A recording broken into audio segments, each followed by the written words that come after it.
Halo, Assalamualaikum. Ketemu lagi dengan Bu Ain. Kali ini kita akan berbicara tentang tali busur dan lingkaran. Tali busur lingkaran adalah ruas garis dalam lingkaran yang menghubungkan dua titik pada lingkaran. Jadi, dua titik tapi pada lingkaran, berarti ada di tepi-tepinya. Maka, yang disebut tali busur di sini adalah seperti AB. Ini menghubungkan dua titik yang ada pada lingkaran, maka ini disebut tali busur. Selain itu, CD, kemudian di sini ada EF, kemudian ada apa lagi ya? Di sini ada GH. GH ini kita sebut sebagai diameter. Diameter merupakan tali busur terbesar atau terpanjang daripada sebuah lingkaran. Kemudian ada JI. Sedangkan untuk KL di sini bukan merupakan tali busur karena titik yang L tidak pada lingkaran. Begitu pula untuk MN. MN ini bukan juga tali busur karena N-nya berada di luar lingkaran, bukan pada lingkaran. Sedangkan ini hanya satu titik ya. Kalau satu titik ini bukan namanya tali busur. Tapi apa coba? Betul sekali. Ini adalah persamaan garis singgung ya, yang disebut garis singgung, di mana titik singgungnya adalah titik O. Ada 3 jenis perpotongan tali busur, yaitu yang ada di dalam, kemudian ada pada lingkaran, ini 2 tali busur yang berpotongan pada lingkaran, kemudian 2 tali busur ini bertemu di satu titik, tapi titiknya ada di luar lingkaran. Yang akan kita bahas adalah tali busur yang berpotongan di dalam serta di luar lingkaran.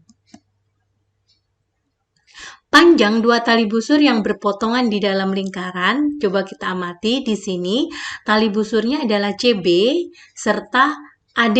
Dia berpotongan di titik ini ya, di titik O. Nah, AOB di sini itu sebangun dengan COD. Hal ini karena sudutnya sama. Alfa ini kalau bertolak belakang juga sama, beta juga sama di sini. Maka panjang daripada AO di sini kemudian akan sebanding dengan panjang daripada CO. Begitu pula untuk OB di sini sebanding nilainya dengan OD. Sehingga di sini kita dapatkan AO dibagi CO nilainya akan sama dengan OB dibagi dengan OD.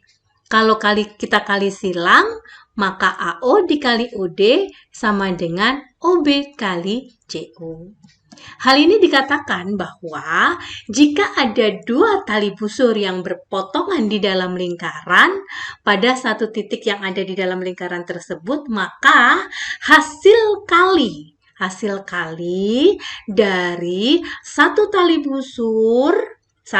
busur yaitu OAD sini ya, sama dengan hasil kali kedua tali busur yang lain.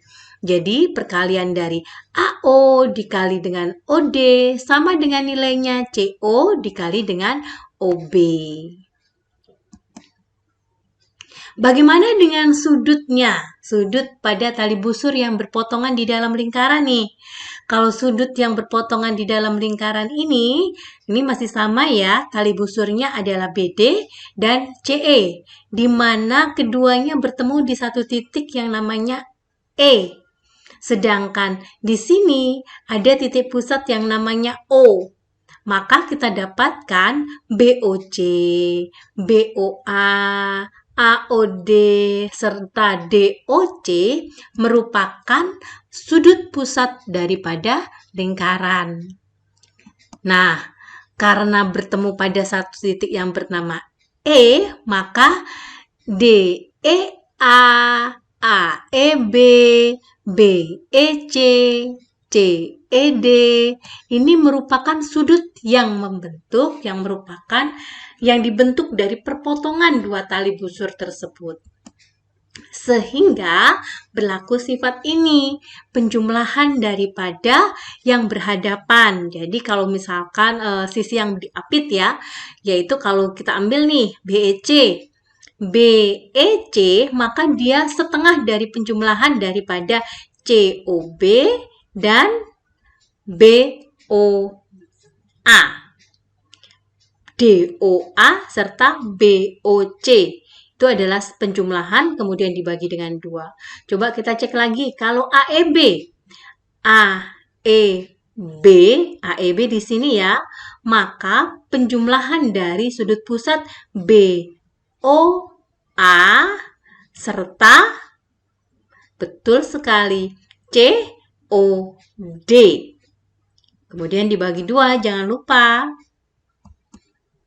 Selanjutnya yaitu sudut yang dibentuk dari perpotongan tali busur yang ketemu di luar lingkaran seperti ini. Nah, sama dengan yang tadi, ini pusat lingkarannya namanya O. Maka LOM, LOK, KON, NOM itu merupakan sudut pusat. Sedangkan sudut yang dibentuk oleh dua tali busur tersebut adalah kalau di sini kita sebut adalah KPN. Sudut besar daripada KPN ini adalah setengah dari selisih. Kalau tadi kan jumlah, kalau dalam, kalau ini selisih. Selisih dari siapa? LOM dikurangi NOK. Nah, ini dikatakan bahwa besar sudut antara dua tali busur yang berpotongan di luar lingkaran itu sama dengan setengah dari selisih sudut pusat yang menghadap busur yang diapit oleh kaki-kaki sudut itu. Semoga penjelasan ini membantu kalian memahami tentang tali busur dan lingkaran. Sampai ketemu lagi. Dah.